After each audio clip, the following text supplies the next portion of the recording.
This episode contains mature themes and discussions that may not be suitable for all audiences. We believe in open and honest conversations, which sometimes means exploring topics that can be sensitive or challenging. Listener discretion is advised. My name is Shantell Martin, and I'm the host of What's the Point? This is a conversation series dedicated to exploring why artists create art and the forces that influence us. Join me as I sit down with artists and friends to talk about their reasons for doing what they do and why they continue to create. I'd like to introduce my guest today, Rabi, a visual artist based in Los Angeles. Rabi has a mural painting, graffiti, skateboarding background and brings those experiences into his current practices. Rabi used to be a part of the Artist Collective Circle, and he's collaborated with a ton of brands and individuals and projects, and I just love his work. The first half of this conversation was recorded in February, earlier this year, in 2024, and the second half in July 2024. Welcome, Rabi. Hello, hello. So you just came from San Diego? No, I came from a mile away downtown, but I was in San Diego last night and got back at 3 a.m. And to be honest, I woke up feeling like shit. Really? What's going on? Super shit feeling this morning, yeah. I just feel like shit. I felt sick. I felt like I inhaled way too much paint over the past few days. I wasn't wearing my mask as much as I should. And it just I felt really sick. And I drank some tea, and as the morning went on, I started to feel a little bit better, but I still feel like shit, mentally and physically. So basically you were working on this mural somewhere near San Diego for how long? It's been months now. It's been 3 months going back and forth. There's 3 huge walls, and it's a full construction site. That's why I figured I would come wearing my full construction costume. So tell us what you're wearing right now. I'm wearing boots, full on steel toe, full on construction boots, some pants, you can't wear sweats, so I'm wearing cargos, there's paint all over them. I have a hoodie and I have a high vis. I have full PPE. If anyone out there knows what PPE is, I have full PPE. I'm wearing gloves with cut levels, a helmet. I have an actual helmet on. Glasses with the special, glass. I have a condom on my head. So basically the kind of balaclava thing on your head, is that just to keep your ears warm, or is that a practical thing? It's super, it's practical in a few different ways. It keeps the dust, because someone's always cutting cement or laying, tar or gravels everywhere. There's just something in the air all the time because there's so much construction going on. So it kind of limits the particles going into my face, and I feel like I look like a knight. Yeah. It gives you that look like you're... It's got some aesthetic looks, yeah. And it makes me happy. Or it's ninja slash knight slash marauding construction worker artist. You're working on this mural, but it sounds like you're in the middle of a construction zone, so you have to wear all of this equipment as a protocol, or are you choosing to do that? I'm definitely not choosing to do it. Oh, okay. It's protocol. I had to go through safety training and get ridiculous insurance. This whole project is super corporate and commercial in a lot of ways. Don't even have an assistant, so I've had to do the whole thing myself because of how many hoops I had to jump through to bring someone on site. Yeah. And so I was just you know what, fuck it, I'm going to paint this thing myself. And now, 3 months later, I'm woke up sick thinking, what the fuck did I just do to myself? But it's okay. And have you, throughout the process of this, been driving back and forth, early in the morning because of traffic and stuff? Or? I would stay out there a lot. Yeah. And just find a hotel at night. What I would do is I would start painting when the construction workers start to leave, is really when I get in there and get crazy and take off my helmet. Don't say nothing, but and that's when I really get to work. So it's been odd hours, and but it's a great project. I mean, the artists involved, it's a world-class group, Swoon. I don't know if you know her work. Yeah, love Swoon. Callie and Elliot Funskull from Australia. They're kind of from all over the place. And there's like sculpture artists as well, like massive sculptures, like 20-foot steel polished chrome, weird, like, and there's like lighting designers, and it's kind of this group of artists that creates like a multidisciplinary canvas of artwork around the whole spot. And it's like, what's the site? It's like a big like residential space, or it's like it's a new development. It's like a huge waterfront development that's going to be like life science labs and some commercial, some retail, but mainly labs. So it's kind of a cool project. It's interesting they're doing a lot of the, I guess, the art stuff right now versus waiting till later on. Yeah, it's all going in like simultaneous. It's a shit show. I mean, it looks like a shit show, but this is probably how things get done. Yeah. I like anywhere I go now, like I'm like, oh, so like I look around, like right now looking at the ceiling, I'm like, all right, so this was installed, like every piece, everything gets put together. Because I've watched over the past 3 months, I've watched like entire like areas of this development go from like raw to like refined space. And it's like super impressive because it's also, think about the amount of delegation. Yeah. And like simultaneous, I mean, that's why things are so strict. Everyone has to have this and that. It's like for a machine to operate with that many moving parts, there can't be any wiggle room, And so that's where I'm this guy trying to like paint a wall in between all of that. And it's just like, I've had to become a cog, for the past 3 months. And it's fucking killing me, Doug. But it's nearly done. It's nearly done. And then like, juggling other projects, like, the Gen-esque project we just shot Shepherd, like that's a big deal. And like I'm watching things that I was so stoked to do, like other projects, like so stoked to do, and then going into those projects with no energy, feeling like, fuck, I know tomorrow I have to get in my car and drive back down to San Diego and be a construction worker. It's the weirdest time in my life. So I just want to preface that I'm not super happy right now. Yeah. That's okay though. Okay. Like emotions change, people change constantly, like up and downs. And like, I'm fucking pissed. Yeah, that's where you're at. So when I'm not happy right now. My girlfriend's in New York for like the past week and a half. I'm just... When you feel crappy, what do you do? Because it doesn't seem like you have... Okay, you're not going to judge me. You don't judge me right now. I'm not judging you. There's no judgment here. I'm smoking cigarettes. I've smoked cigarettes for the past like month now. Yeah. I don't know what it is, but I started smoking again. And like, dude, I woke up this morning, my throat's fucked up because of I'm inhaling all this like spray paint and all these weird chemicals on that site, and I'm smoking cigarettes, and I was just like, what am I doing? So I'm gonna quit like super soon, but it's like this little reward I have where I smoke a cigarette and think this'll help, but it doesn't, Why aren't you wearing your mask? Fucking look at all the shit on me right now. It's just too It's too much. Yeah. I'm like headphones, like I'll put a headphone in so I can like dumb out the sound.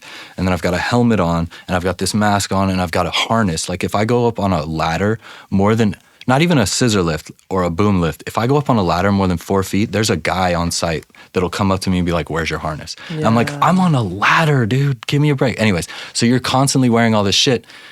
I just want to be able to move as free as possible. And so like, I'll like not put on the mask if I'm just spraying a little area. And then I'll realize like an hour later that I'm sitting in a cloud of spray paint. And then I'll go and put it on, or like I'll put this thing up and like block my mouth. Anyways, I feel like I'm whining a little bit right now. Let's change it. Just get it out. Like we can just use this as like some therapy. You can get this out. I get mad at This is a part of the job, right? This is a part of the job. We're meeting you where you're at right now. Anyway, so, but I also wanted to just say, like, it's okay. I know it's okay that I'm not stoked right now, and I'm fine to say that I'm not stoked right now, because I think I could look at myself from a different perspective and be like, look, you're doing great.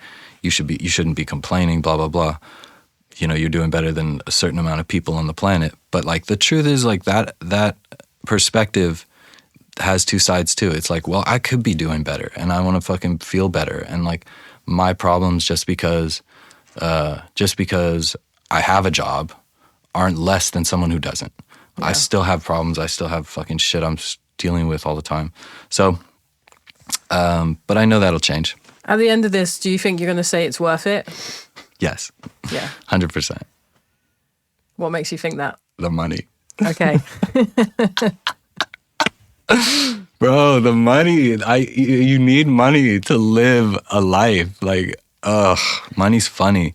Money is funny. Tell us about that, because I think some people like have this romanticized version about an artist, like you can just go out there, make art, and you know you don't ever have to worry about money, you know, or nor should you talk about it, nor should you, you know, kind of I don't really know what the word is, but be too comfortable like discussing it.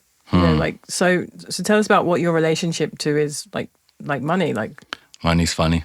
Money's funny. Yeah, I say that all the time. Money's funny because I think my relationship has never been like a steady stream, like a 9 to 5. You know what I mean? I've been a creative forever, right? And like for real forever. And like so, I've always gone up and down. And for the first time in my life, I was up. I mean, after Circle, like you know, I was working with other artists for a while, and we were up for the first time then, and like, but splitting the pot 3 ways and then 2 ways. And now by myself, I was up. And so like, I felt more money, I think the past like couple years, even pandemic was good for me. Like I was killing it. And like recently I've started to dip. I've started to feel a little dip and I'm like, wait, I just got this new apartment. Like, how am I going to pay my fucking rent? And so I stopped paying my rent. Wait, hold on. This is a bad story. Okay. This is a good story, actually. I don't even know if I want to tell this story. Anyways, I stopped paying my rent for like 2 months because they wanted to renew my lease, but there was this issue with my bathtub where like the water would like leak out into the whole apartment. And I'm like, this is bullshit. I'm paying like a lot of money for this fucking apartment that I love, but I can't even use the bathtub without it like leaking into my whole apartment. So this is like a big deal. And that went on for a year, my first year at this apartment complex. So, oh my God, I can't believe I'm telling this story.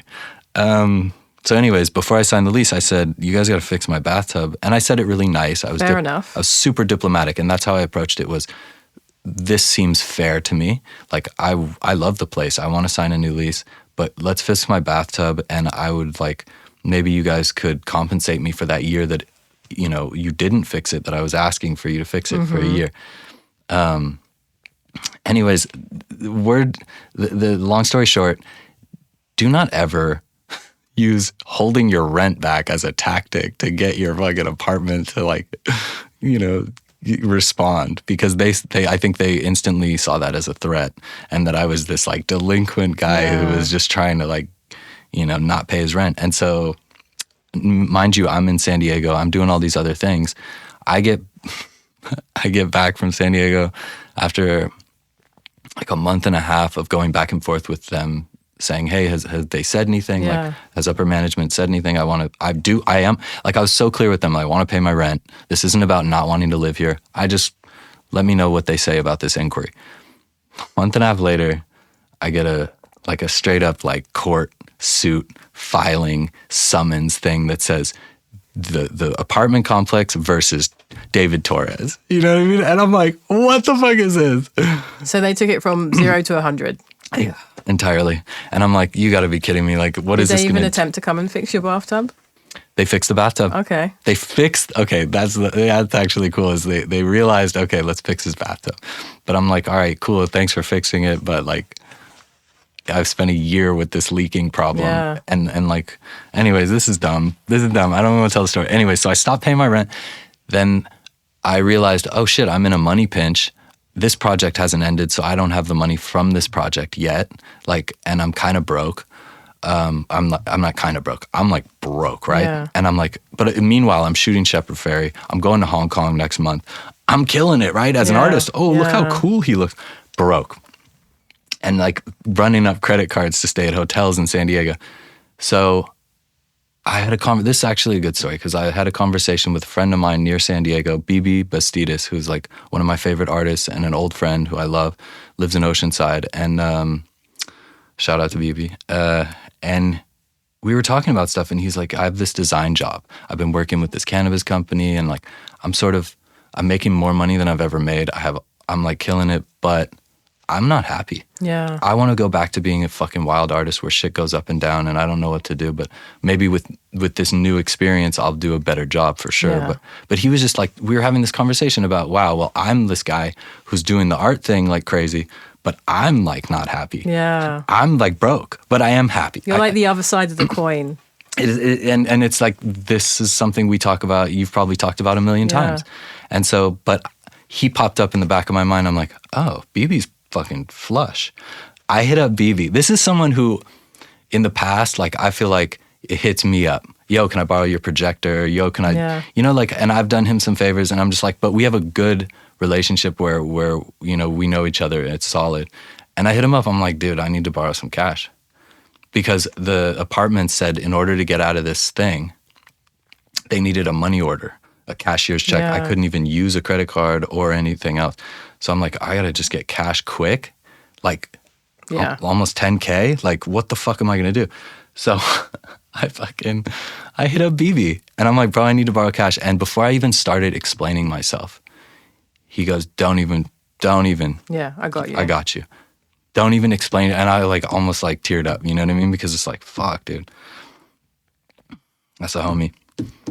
Yeah, that's a homie right there. And so, I went and got a cashier's check.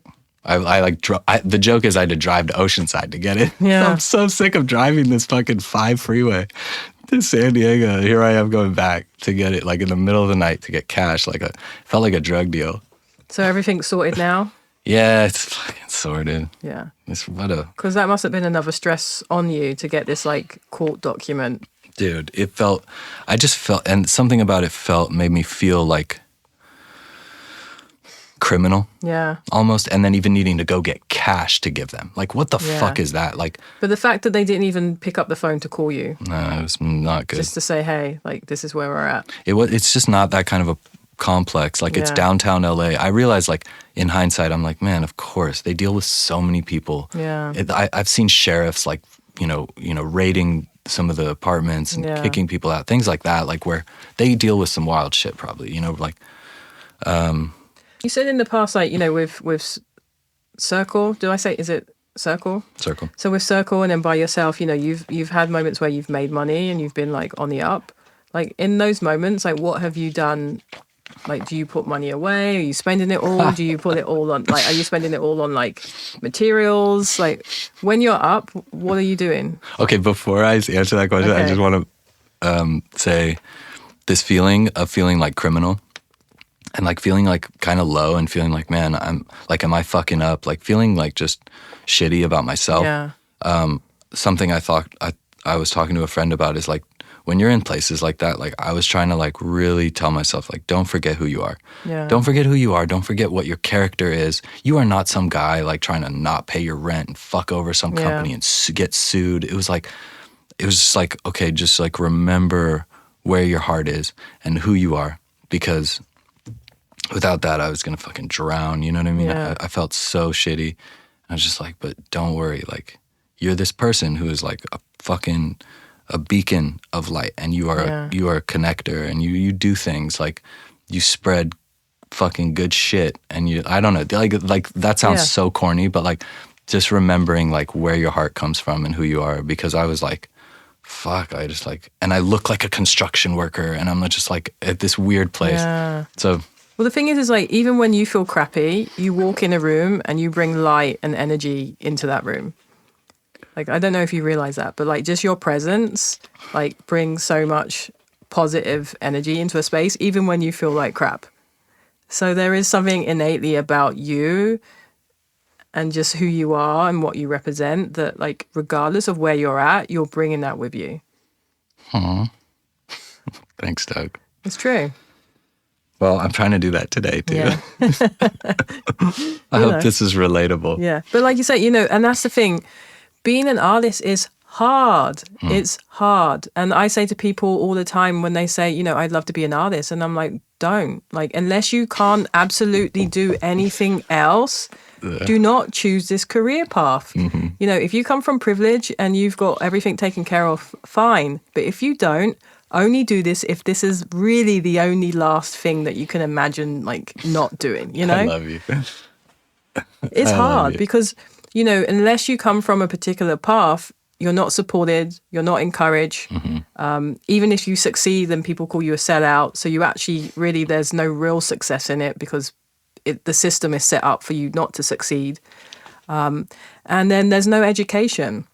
as artists, when you do make money, no one's telling you how to make that, how to invest that, what to do with that, how to do your taxes, how to do this, how to do that. This comes back to the question you just asked about Yeah. what did you do with your money when you were up? Yeah.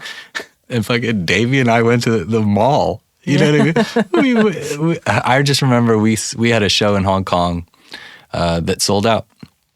And it was like this crazy thing. We were like, oh my God, like we're rich. And it's not even that much money, right? Yeah. But we're rich.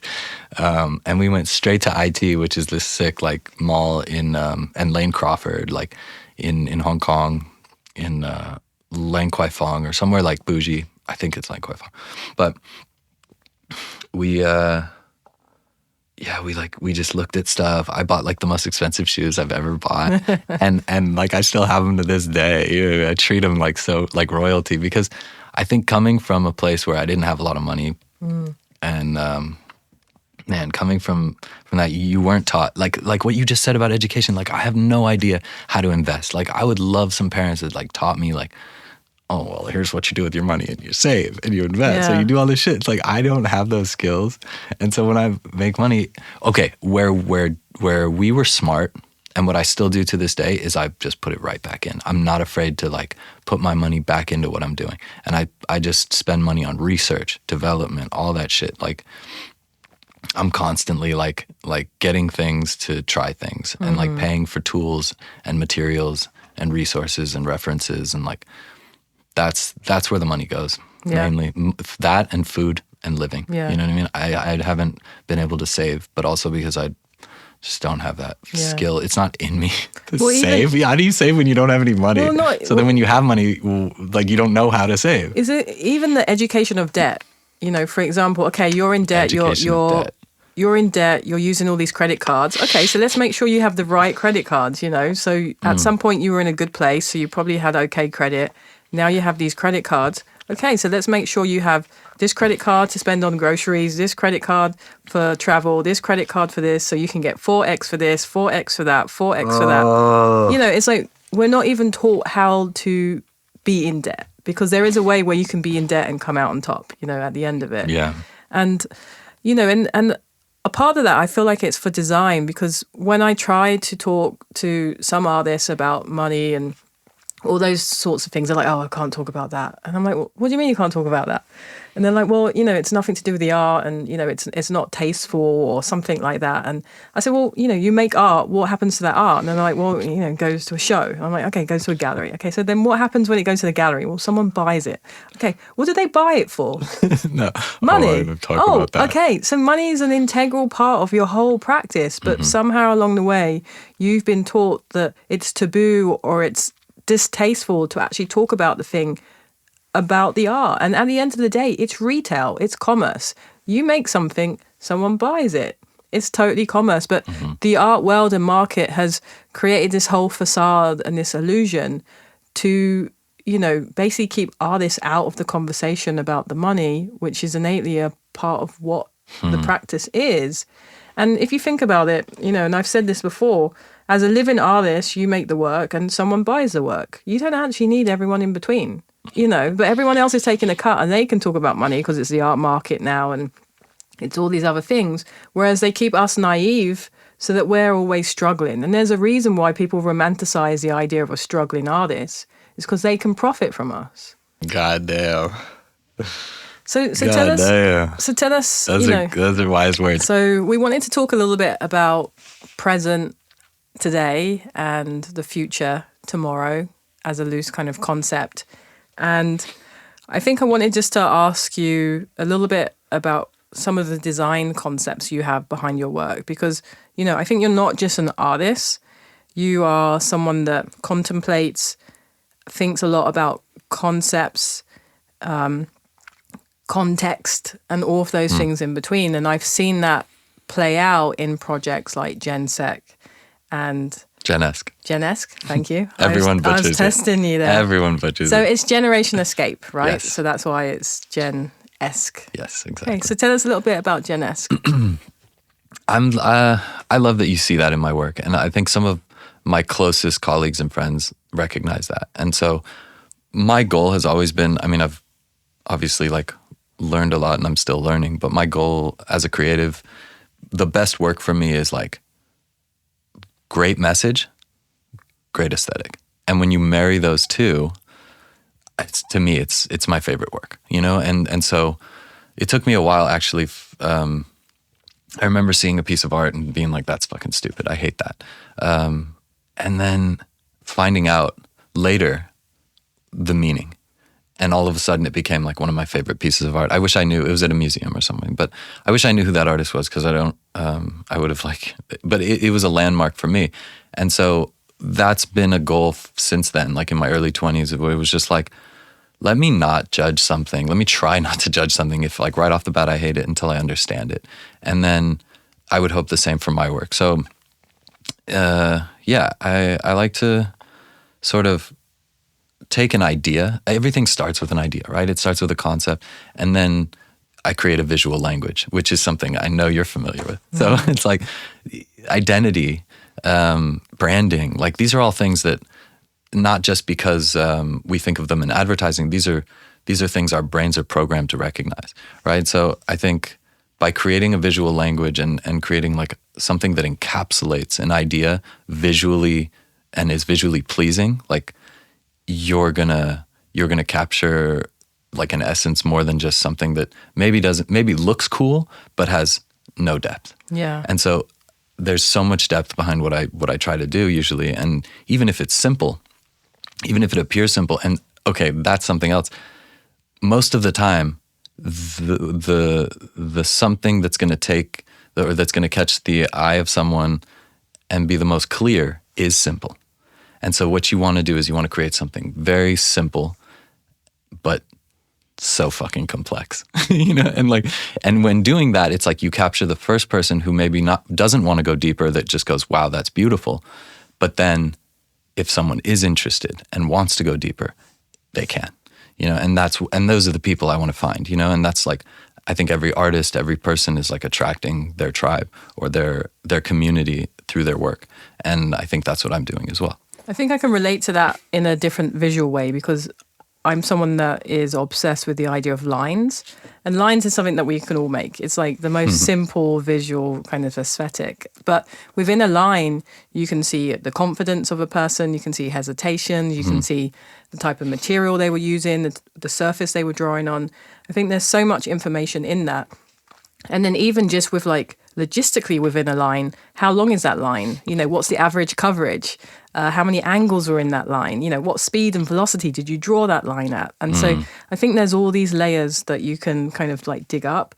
And then, you know, I love that you mentioned this idea of like seeing this work in a museum, but then later finding out the meaning, and then it kind of had more meaning to you. And I think sometimes like work isn't solo kind of entities. You often and sometimes need to either like combine it with the artist or combine it with the meaning or combine it with the process for it to have a deeper kind of impact on people. And I find that with my work, you know, my work can live by itself, but it works better when I'm there, you know, so. I had a conversation recently about the artist not being the art. And I couldn't disagree more with this person. And we had this great conversation because it kind of like, it enlightened me in a few ways and enlightened them in a few ways, but ultimately I still agree, or I still feel that the art can't even exist without the artist. Yeah. So of course the artist is the art. Like how is it even possible for the art? And I mean, even traditionally, if you look at the way art is collected, so many collectors, as you get to, you know, as you can see, aren't just collecting the art. They want to be a part of the movement. They want to be a part of the genre. They want to get to know the artist. They want to go to dinners. There's more to it, you know. And sometimes that's all it is. You know, like I know so many artists that I think their work is such trash, but they are brilliant minds. They are the coolest people that it's like they've become the art. And in some ways, you could say that about me. You know, even if you don't like my art, like I become the art a lot of times because I'm like, I don't even want to, I don't know why I'm going down this road, but like just the other day we went to a show together and I dressed up in a buff costume and a fake cinder block, because that sometimes is my favorite art. It's just like putting on a costume and becoming someone else. And like, who's the woman who does that in her photography all the time? She's Cindy Sherman. super well known. Cindy Sherman's brilliant. I mean, fuck if that's not the most amazing form of escapism in this life. I mean, we're stuck in this life. So many people think they have to be what they appear. And you can literally be anyone you want at any time. And there are a lot of people that would argue that that is fake. You're full of shit. Like, oh, you don't know who you are. It's like, no, maybe you don't know who you don't have to be someone. But even I that, don't know. That's an interesting. To have an opinion about what someone sees as art for themselves, you know, and that's the thing with art is so opinionated. But as an artist, if you see that a part of your work is yourself, your persona, your character, it's dressing up, it's making people smile, it's being a visual kind of entity within a space. When you walk in, you have an impact. You know, that is art. That's an impression that you're making. And I think, you know, with your work, there is such an impression that you are making. So to go back to Jen-esque, you know, there's so much detailed and nuance within that work. And I don't think people see it or realize it, you know, with regards to even just from a design, branding, aesthetic. You know, I've been to your studio in the past and like seen you open up your computer and just been like, wow, like how did you make that? And how does your brain even know how to get there? And I think you have such a vision of where you want to get to with your projects. Oh, yes. You know, I thank you for bringing it back to this because I feel like we're just going to riff for hours. And okay, so Jen-esque kind of came from a few different inspirations, but I think the best thing I can do is I like to work with people when I don't know how to do something really well. I find someone maybe that I know that's really good at that, and then I kind of team up and create in that way. And when I was trying to create a statement for this work, which is like what you're talking about, there was this big vision, but I'm not necessarily the best writer. And so I spoke to a friend who actually I introduced you to, Tamara Weg, who's a brilliant writer and critic and curator in her own right. And we went through a few different iterations of stuff, but my thoughts, her words. Can I pull something up? Yeah. And then we just go from there. Like if I read over, I was looking at it this morning and I thought, man, these are beautiful words. I'm not going to try and paraphrase her. Let me just, because she captured my thoughts in her words. And it's just like, it was so beautiful. So I think just by pulling it up, Jen-esque, well, actually it starts out even cuter. Leave your ego at the door. In this house, I am not real, and neither are you. Jen-esque invites you to reimagine embodiments of humanity and self, depicting a world free of conventional posturing. Silhouettes wax poetic within intimate spaces, while we stream dreams onto flesh suits, unearthing identities, personalities, and histories that lie beneath our corporal forms. In a time of isolation and uncertainty, the depths of our collective confusion and despondency tugs at the tail of consciousness. Jen-esque presents our contradictions and vulnerabilities in the hopes that you will escape into us. And then some more literature real quick.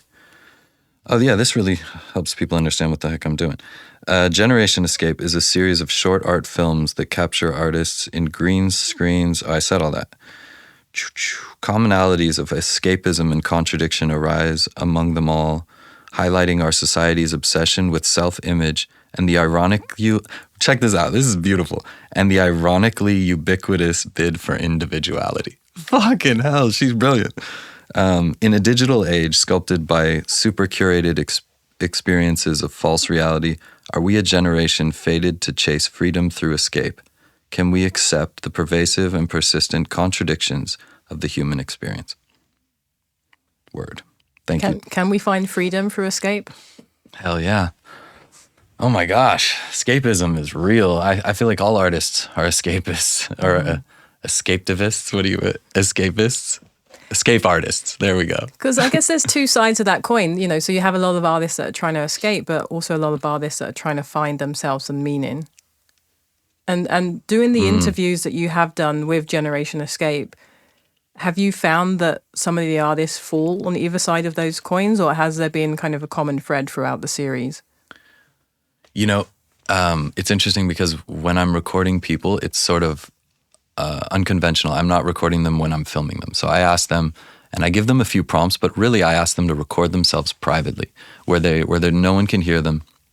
And my goal is to basically capture, things that they wouldn't say in public, make it feel like they're having a conversation with themselves, like we do all the time in our own heads. And I want it to feel like you're in their minds with their thoughts and their contradictions, hence the title, Thoughts and Contradictions. But I have found that it's harder to get some to say, or to sort of capture the in-between the question. Like if someone's answering a question, it's usually the stuff that they ramble off and say after that question that I find the most interesting. Because there are a lot of interviews with these people out there that are like, I'm from here, I like this, and I went to school here, and this and that. And like, my goal is to sort of give a new, sort of create a new lens, like my lens, for you to learn about this person and maybe change, show a different side of this person. Or it's almost like I'm not just showing who they are, I'm showing who I am too, because it's such a interesting project and collaboration. So it's like me and them speaking. So they're speaking, it's their voice through my lens and visual, like, cause you don't see the person. Like if you don't understand through the description I just gave, like I'm putting people in green suits and I'm recording them, and then I'm basically rotoscoping / keying things that they are onto them, so you don't see the person. And that's why it's also this like, conceptual piece where it's heavily, based in the idea of identity and what people look like. I mean, we judge so much by what something looks like. I mean, even the conversation we just had about judging the art by what it looks like before I knew what it meant. And so in a way, I'm trying to actually express that thought of, okay, here are all these things. This is what they're about. This is who they are. And then if you're really interested, you can go find out what they look like, but you don't know their race. You don't know their, their voice basically gives away the gender, but you don't know what they look like, which is another, zing word topic in America right now in the world. Well, in a way, you're capturing their essence as an artist, via their voice, but through that aesthetic lens that is yourself. And, in a way, they're beautiful portraits of these artists, but captured with, like you said, your lens and your aesthetic, and through kind of your detailed sense of vision and design in a way. Because it is interesting that you watch one of these films which feels like art, but then it feels like you. And I think that's like what's nice about seeing artists that have their own voice, because it doesn't matter what medium they translate to, it looks and feels and sounds like them. And I think that happens when an artist has a strong sense of what they're trying to discover, say, do, or in a sense, even who they are at the core. As artists, we have this core of us that we can translate into different mediums and industries.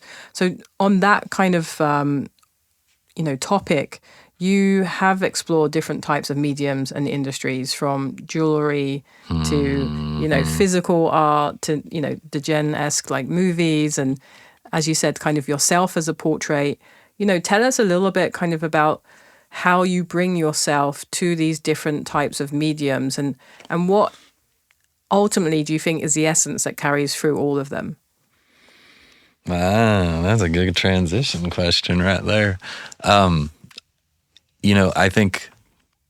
guess to round off Gen-esque, I think that's a project where for the first time I'm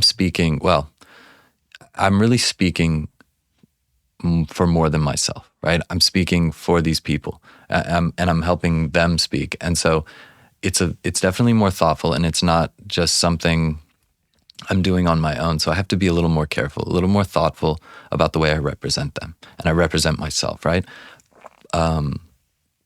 But with a product that I'm doing on my own, or a project I'm doing on my own, I can really be the I can express myself however I want. And so, I've been having a lot of fun with product. I had a jewelry drop I did with Known Gallery and Network, And that kind of like, that actually gave me the motivation to produce something and actually sort of produce multiples of it. Whereas like I had been playing with jewelry and like I love jewelry and I was sort of just creating something I wanted to wear, right? And then I started seeing friends go, holy shit, can I have one? Can I have one? And I made one for you. Yeah. Like you were made one of the Victoria Casanova. I had one. You were one of the first people that I was like, oh man, okay, fine. Like I guess I should make these and like actually maybe sell them. Like, you know, and seeing the interest in friends, and then just random people when I was posting stuff. So many people, when I was wearing your jewelry across the board, wherever I was traveling, people would be like, what is that? How can I get one? You know, and then I would show them and be like, Rabbi, here's his Instagram. That's the thing. So even the jewelry goes deeper, right? It's a cool piece to wear, but then there's like a tag with a data plate that's inspired by, I mean, like the jewelry itself was inspired by like industrial design and workwear and like things you could get at the hardware store. Not just because I couldn't afford platinum and diamond, which I can't, but because it's an aesthetic, it's a look. It's also like very punk, you know, to just like put something on. And I think jewelry in a lot of ways, like the pricey stuff is like a statement that I didn't want to make. This idea that, oh, look at my diamond necklace that I got for fucking $1 billion. And it's like, I think I like good taste, expensive or not, and I wanted to show that something cool doesn't have to be expensive.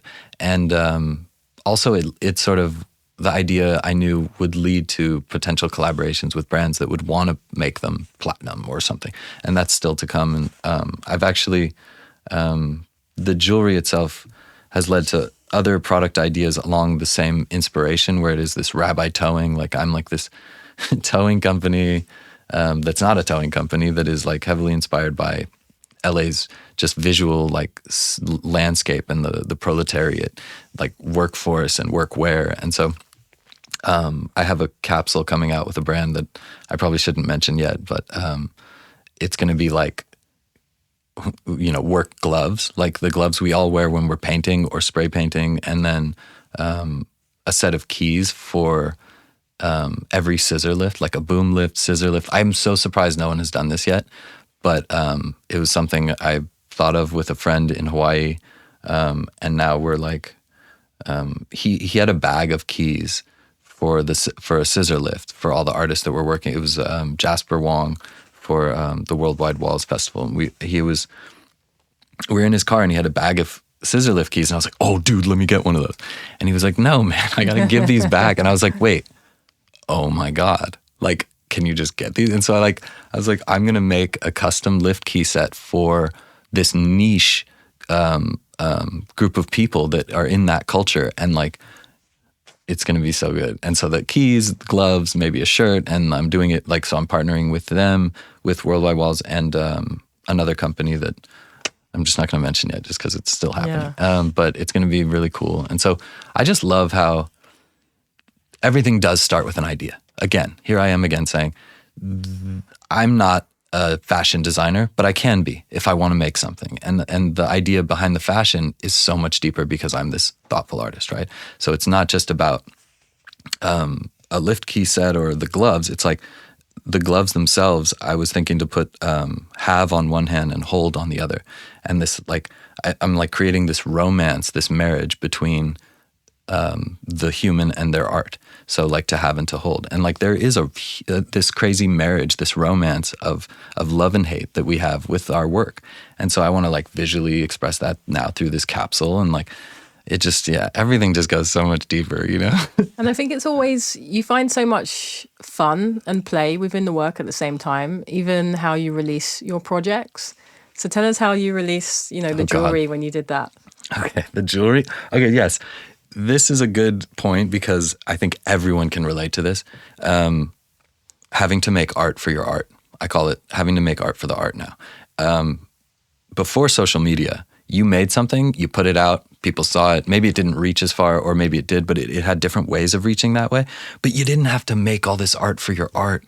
And now I love making art. I will always love making art, but sometimes making the art for the art is nightmare. I never thought of it like that, but yeah, it totally feels like that. And so if you're not willing to do more art for your art, it's not going to look as good online because we can all see the video that we go, oh, that's so cringe, or like, damn, they could have done a better job promoting that. And it's like, so it's a pain in the ass, but if you really put and luckily I think I'm passionate about content. Like when I make something, I want to photograph it well. I want to make something fun. I want to make a fun video for it. So with the jewelry, I was like, how am I going to like make a jewelry video that doesn't seem corny and doesn't like just show the jewelry and like actually add something to this work, like creates more art for the art.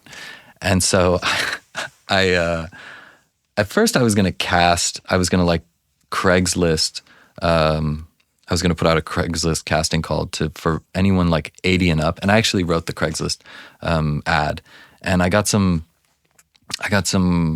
interesting people come back, but then it turned into one of those things where I'm not like, okay, wait, I'm not going to cast these people. I actually had a friend's mother, her mother and an aunt that like are friends of mine because it's like his family is like my family, and we hang out a lot. So I approached them and I said, she was an actor as well in her youth and still like writes and directs. And so I was like, would you want to be in this kooky idea I have to promote my jewelry? And anyway, so I created this film where it looks like I have these basically like sweatshop old ladies working in my studio making the jewelry as I like crack the whip and say like, we got to hurry up. And they're like, relax, will you take a breath? And it's just like, it's on your website. Such a fun video. Please go watch it. It's super funny. It made me laugh as well. But that gave me a chance to still enjoy promoting the work because that feels like such a freaking labor nowadays, more than ever. I think you have to play that game, and it just sucks. I think it's tough because I relate to that a lot. The art for the art. Like, I enjoy making the art. A lot of my work's very spontaneous, but it has this kind of common underlining thread to it. But I don't like making the art for the art. Like, I'm not very much on social. Like, yeah. I used to do video stuff. Like, I've had little pockets here and there where I've been into it. But for the most general part, I'm not. Like, I'm a little bit by myself, watching Star Trek, making some art, and not making art for the art. And I think that, like you said, can be a huge barrier because if you know that if you do make the art for the art, you're going to get more exposure on what you're doing and if you do it well. But it becomes like a burden. On that platform. I mean, there are other platforms. And I think you have, every artist has multiple platforms. And I love that most artists have their own path. There is no set rules, and there are certain, you could do something similar to someone else, but really every artist has their own path. And so even without doing that, I think you're successful in so many other ways. And you are successful in that way when you're passionate about doing it. Because I've seen it when you do make videos or you work with someone who's creating a video highlighting a project you're doing, and you don't allow them to make it trash. And I like that. I think you're critical and you're self-aware enough to know when something feels corny or something. So I think you have a good eye for what comes off as who you really are. Because it's hard. I think a lot of artists let someone make a video of them and let them direct them to do something that is so dumb. Like, how many times have I been at a mural and someone comes up and is like, here, hold up this piece of glass. And I'm going to tag on one side, and I'll hold the camera, and it'll look like you're tagging over the camera. Every single person wants to put that in a video. Stop. Stop it. Like, it's so corny. Yeah. But so but I talk about the self-awareness you have. It's like, I try to have that same self-awareness and go, no, hold on. Let me tell them why, or let me just say no. Like, sometimes you don't even have to explain yourself, but, you don't want to be a dick. So you're just like, nah, maybe that's not a great idea. So when we met a few years ago now, I remember we had this kind of like common love for, memento mori and kind of like not the darker side of things, but, perhaps not that lighter, brighter side of things either. I know when I was younger, a lot of the work that I made was around the theme of death, and not in a morbid way, but in a way of like searching for life. Mm-hmm. And I think within your work, there are a lot of these themes of kind of death or searching, souls, seeking, kind of those questions of like why we're here. But through that lens that you have that is like very detailed, branding, consumerism, so you're kind of playing two roles in there. You're giving commentary, but you're also giving people space to think about those like deeper questions as well. And so I'd love for you to speak a little bit about that side of your practice. This is why we're here. What's the point? Yeah. I think the reason I've connected with you, like right off the bat, actually, I know why. One of the main reasons was you gave me a sticker when we first met that said, "You are you." And then I immediately took my shirt off and showed you the tattoo I have on my back that says, "You are who." And it just like, I was like, shut up, like, what the fuck? And then to find out more that conceptually it was in the same thread. And I think this has to do with, for me, like a little bit in the way I was raised. I was raised spiritually, but not to a faith. My parents were meditators and they were like, do whatever you want. And I know you had a similar upbringing where you were like, all right, I'll try church. All right, I'll try this, I'll try that. And you got to like sort of make up your own mind regardless of the way your family's direction was going. You were kind of an outlier. Mm-hmm. And but I was told, like, do what you think. And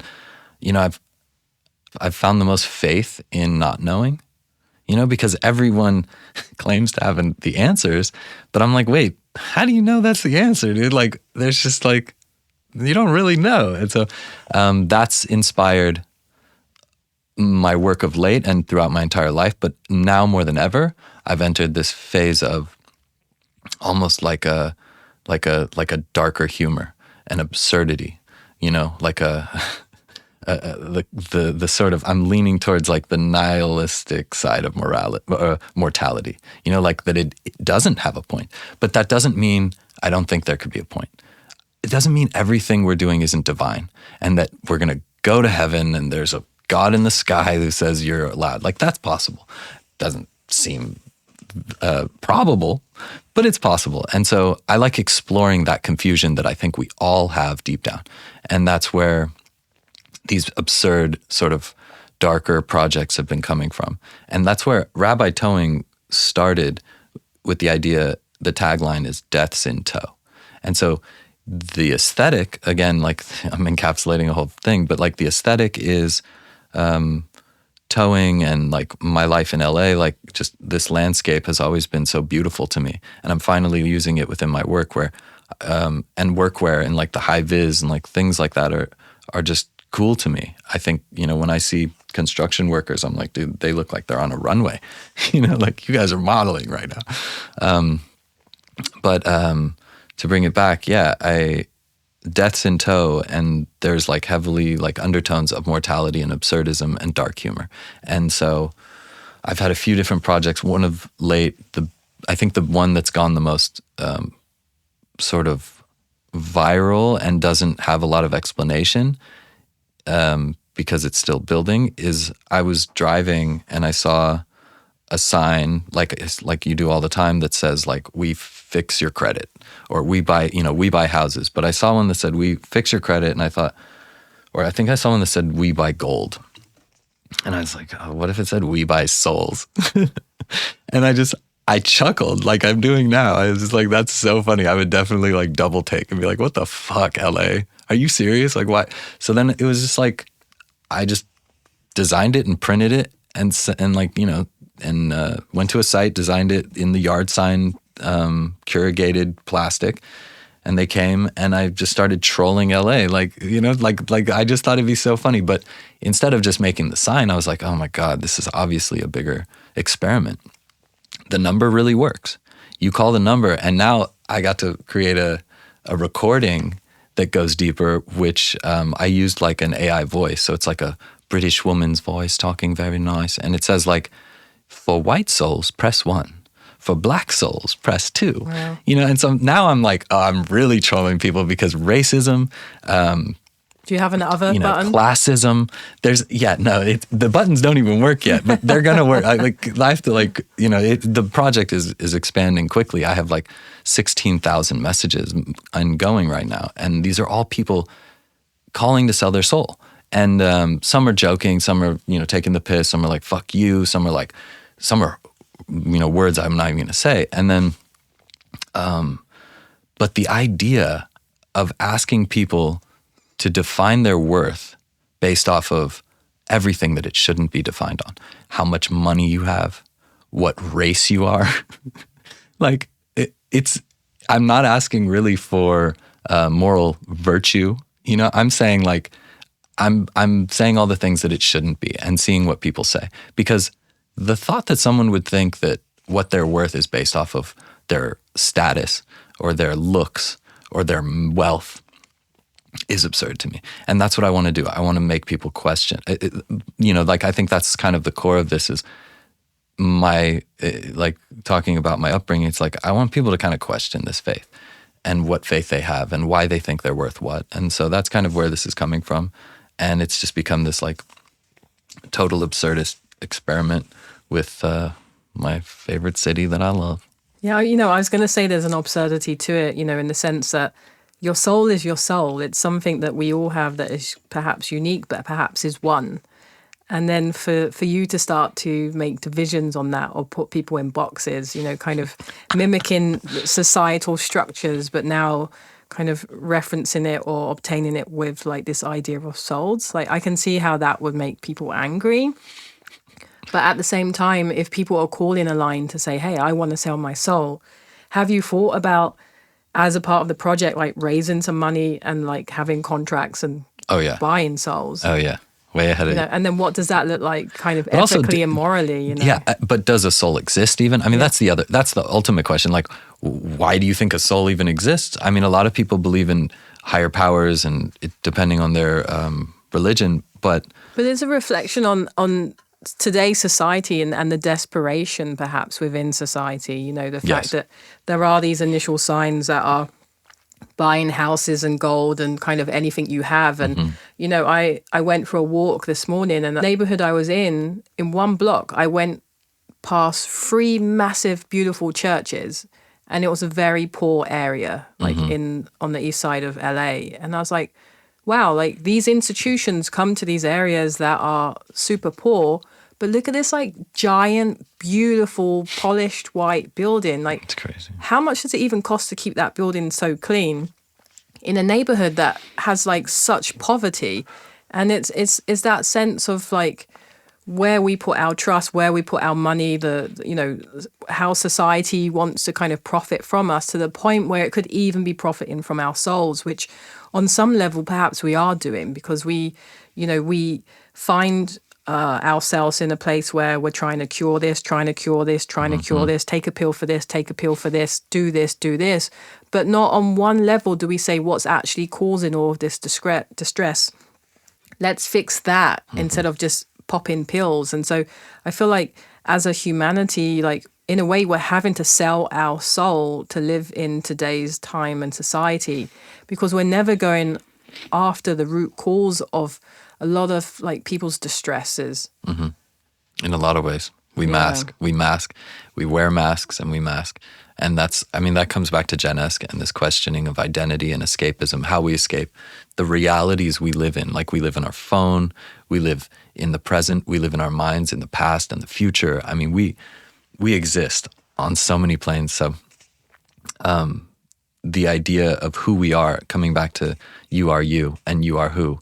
Like, who are you? You are you whenever you want, however you want, wherever you want. I mean, it's a big mystery. And coming back to like the churches being these pristine, beautiful institutions, asking for your money, promising you faith. Or what are they? They're promising you, some sort of life after death. And it blows my mind because a lot of people aren't living, they're dead in this life. And so I found it really weird. There's something viral that I just saw recently where there's a church selling plots of land in heaven and they're taking money for it. And people who don't have the money but really want that land in their death because they believe are giving them money. And I mean, if it's 2024, how can we not see the corruption in all this? Which is one thing, but when you see that money being spent in ways instead of going back into the community that's giving it those funds. Right. I would agree with you. If I saw, this comes back to even the corruption of our government. Like if I saw our taxes going into the freaking schools, I'd feel a lot better about paying them. And if I saw If I saw a church putting a lot of money back into the community, I would probably donate. I might not go to the church, but I would probably say like my community or somewhere that affected me as well. Because being affected, if you want to just hop topics, like being affected is a big part of like attention. Talking about what is the point of art, I think, Yes. the point of art in a way, and, I'll let you expand on this, and you already have, is that I think it is to give people perspective. It is to help give them the gauge to like prioritize, as you were just saying, and this is something I also say within my work, when I ask people, who are you? I say it doesn't matter how smart you are, fancy you are, educated you are, wealthy you are, traveled you are. We all actually don't know who we are at the core. Because within this world, we're focusing on these like external kind of gauges of like, well, what do you want to be when you're older? Like, what awards have you gotten? Like, all these external things. And we don't even have the vocabulary to describe who we are at the core. And I think that's kind of the point of art, or one of the jobs of art. It's to give that perspective or point where we're able to ask those questions. Because now if we start to think about who we are at the core and the vocabulary to describe that, and some of the things that you were speaking about with Generation Escape, then we might put things into a different order. We might give things a different priority. And that could act as like a compass that drives us in kind of the right way. And so, with that, I love to kind of just, ask you a question about what is the future for your projects and yourself? Where do you imagine taking Generation Escape? Where do you imagine, Deaf in Towing? Where do you imagine, I'm probably saying all these things wrong, but, good. But where do you imagine these projects going in the future? I couldn't agree more with you about sort of the confusion that people have. And whether they know it or not, I think we find masks and we find things to hold on to create our identity. And there's nothing wrong with that. I do it too. We all do that because the feeling of having no control is scary, And so, but fuck if I don't like living in that world of accepting the mess and confusion. And I think that's where a lot of this work is coming from. So trying to create work, like through Gen Esque, I'm trying to tell other people's stories and capture those moments with them that make hopefully the viewer go, fuck, I felt that too. I've had that same thought. And that's why I'm trying to capture things people don't normally say, because normally people posture. People are presenting themselves in a way. And so by capturing things, and also myself expressing things that I don't have the answers to, I think other people are going to go, shit, me neither. And I'm more comfortable saying that now because look, he's saying it, they're saying it. And I think the more we can, I'm touting, I'm like a Bible thumping right now, but in my own way. It's so funny. We all do this. But the truth is the more we can be comfortable being uncomfortable and being vulnerable, I think the better off people will be. Communication will be. I think communication is one of the biggest problems in our world. I mean, language obviously is a big barrier for communication, but have you ever seen, this is a little off topic, but have you ever seen Hitchhiker's Guide to the Galaxy? Probably many years ago. I don't really remember it so much. There's this thing they call the cuttlefish, which is an actual fish, but in the movie, it's this fish you put in your ear and you can understand, it's instantly changing your brainwaves and translating every language so you can speak to anyone and you can speak to the entire universe because they're traveling throughout planets and dimensions. And so when are they going to invent the cuttlefish? Because I think the universal translator. I think they're working on it. Yeah, they need to figure it out because you can already do it pretty quickly with your apps. But to literally be able to speak any language and communicate with people will just help so much. Well, maybe I think that and it'll just create new problems. Well, I think, language barriers are one thing, but cultural barriers are another. Yeah. And so those are things that you can't plug something in and kind of learn anything that's been unspoken for centuries or generations. So I think, once we learn those languages or have these kind of universal translators, other roadblocks will exist. Yeah. But at least we can start having that conversation. Even the dumbest, uneducated person will still be able to understand the language. Because I think that's also part of it. I mean, we have a lot of cultural barriers, but not even being able to say, hi, hear me out. Hey, I understand where you're coming from. Here's where I'm coming from. Like, I don't know. But to have someone's Education's a time and big- attention to be able to have the space to be like, hi, this is where I'm coming from. Yeah. You know, and I think that biggest thing there is exposure. You know, if you're not exposed to someone, how can you have empathy or compassion And their or culture. understanding to someone? Again, and proximity, this idea of being affected, you know, like to be affected by a war that's happening on the other side of the world is different than being ground zero, right? And I think about that a lot, actually, with what's going on Earth right now. And I'm like, whoa, like there are a lot of, I think it's hard to say something and talk about something as if I'm there and understand it when I'm just being fed a bunch of shit. So what is a final take-home statement that you'd like to leave us with? I don't know what the point is.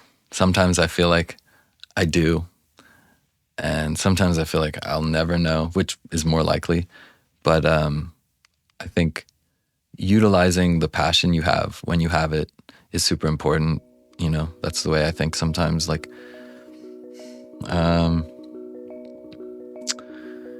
yeah, don't beat yourself up. This is the same stuff anyone will tell you. But yeah, death is not. Wait, death might be the end. It's definitely the end of this experience, but it's not the end. Whatever this is, it's confusing, but we'll see where it all goes. I don't know what the point is. That's my answer. Yeah. I don't know what the point is. And that's okay. Yes. That's totally okay. But we'll keep having these conversations. Deal. Cool. Thank you, Rabbi. Thank you, Shantell. Thank you for listening to this episode of What's the Point? Recorded at Spotify Studios in Los Angeles. Check out our website made by eat.studio. Grant Alexander Peters does our theme music, engineering, and editing. Research and pre-show preparation are done by Vern Molidor and Joyce Adams-So from the Shantell Martin studio team. If you like this episode, please consider subscribing to the podcast and leaving a nice 5-star review. Don't forget to check out the show description for more information on today's guest. And you can follow myself and the podcast on Instagram at Shantell_Martin. What's the point?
silent night, silent light, silent this, silent that, silent sunlight, silent moonlight, silent inner light, silent internal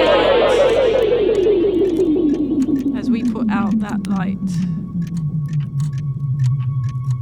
we say good night.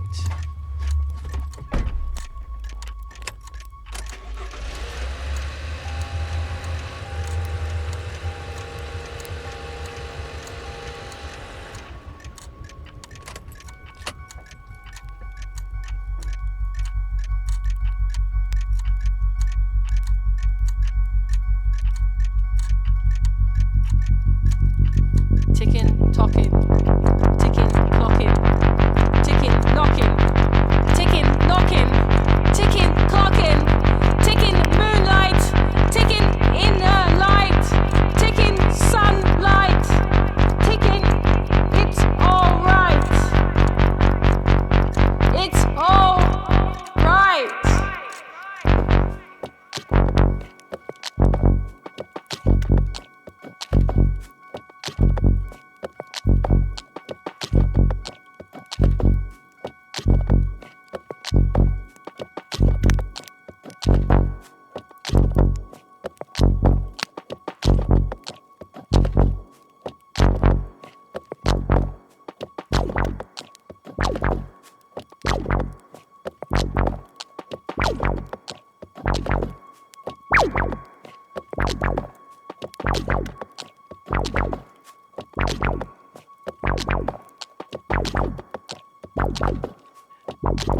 Alright, I'm turning off the light, going home.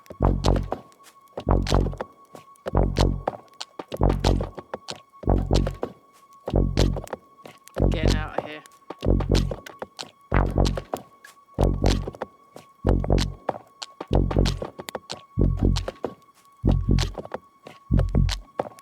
Alright, we're good, you can stop it. Thank you.